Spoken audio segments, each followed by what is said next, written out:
सांसद धवल पटेले गणपत वसावाना अभिवादन कार्यक्रमમાં પણ વિપક્ષ ઉપર પ્રહાર કરવાનું બાકી ન રાખ્યું। ધવલ પટેલે ફરી એકવાર ચેતર વસાવા અને અનંત પટેલ ઉપર કર્યા શાબ્દિક પ્રહાર। सांसद धवल पटेले फरी एकवार चेतर वसावा અને અનંત પટેલ ઉપર પ્રહાર કરતા બંને નેતાઓને આદિવાસી વિરોધ ગણાવ્યા। ચેતર વસાવાની પાર્ટીના કાર્યકરોએ દિલ્હીમાં બિરસા મુંડાની પ્રતિમા હટાવી હોવાના આક્ષેપ। કોંગ્રેસના ધારાસભ્ય અનંત પટેલની પાર્ટીએ રાષ્ટ્રપતિની ચૂંટણીમાં આદિવાસી વિરોધી માનસિકતા બતાવી હોવાની વાત।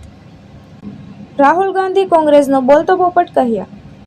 નવસારીના ડાભેલમાં કસાઈઓ દ્વારા આદિવાસી યુવકની હત્યાને પણ મુદ્દો બનાવ્યો હતો। આરક્ષણ લઈ લેશે।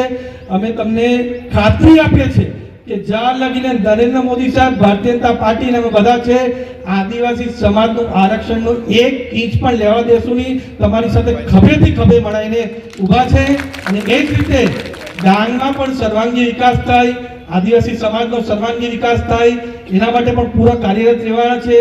હમણાં મનરેગાથી હટાઈને વીબીજી રામજી બિલ પણ અમે લાવ્યા છે જેનાથી આપણા આદિવાસી સમાજ છે, કામદારો છે એમને 100 થી વધારે 125 દિવસ એમ કામગીરી કરી શકશે અને સારી રીતે પૈસા મળે એના માટે પણ પૂરો પ્રયત્ન કરવાના છે। એટલે તમે કોઈ પણ જાતની ચિંતા કરતા નહીં, આદિવાસી સમાજનો સર્વાંગી વિકાસ કરશું અને 10 વર્ષ પછી આપણા ડાંગની સિક્કલ અને સુરત બદલાઈ જશે એવી ખાતરી તમને આપું છું। ધન્યવાદ।